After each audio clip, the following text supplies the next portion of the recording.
A patient is brought in with a history of persistent respiratory symptoms, including stridor and difficulty swallowing. These symptoms have been ongoing for a while, but they seem to have worsened recently. The clinical team suspects a structural abnormality, so they request imaging to assess the situation further.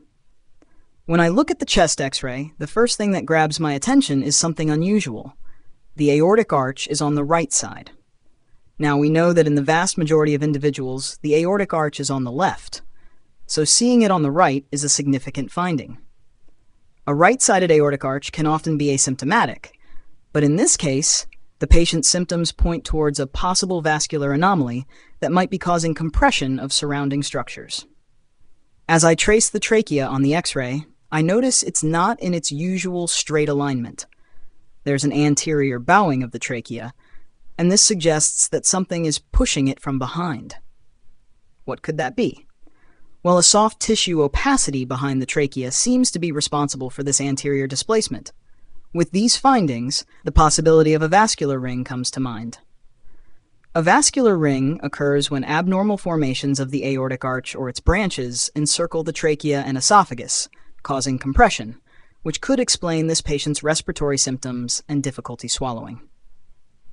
So what's the differential diagnosis at this point?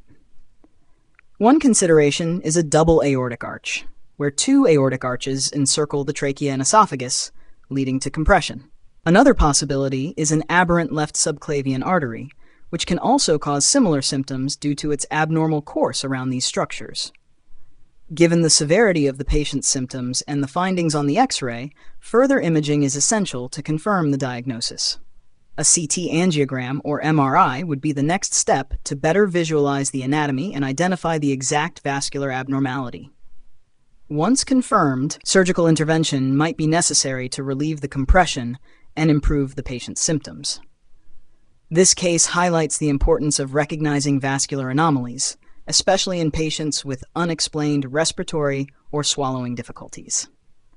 Even subtle radiographic findings, like a right-sided aortic arch and a displaced trachea, can be critical clues in reaching the correct diagnosis. If you're intrigued by cases like these, stay tuned for more interesting discussions. Feel free to share your thoughts or any questions you might have about this case, and let's continue exploring the fascinating world of radiology together.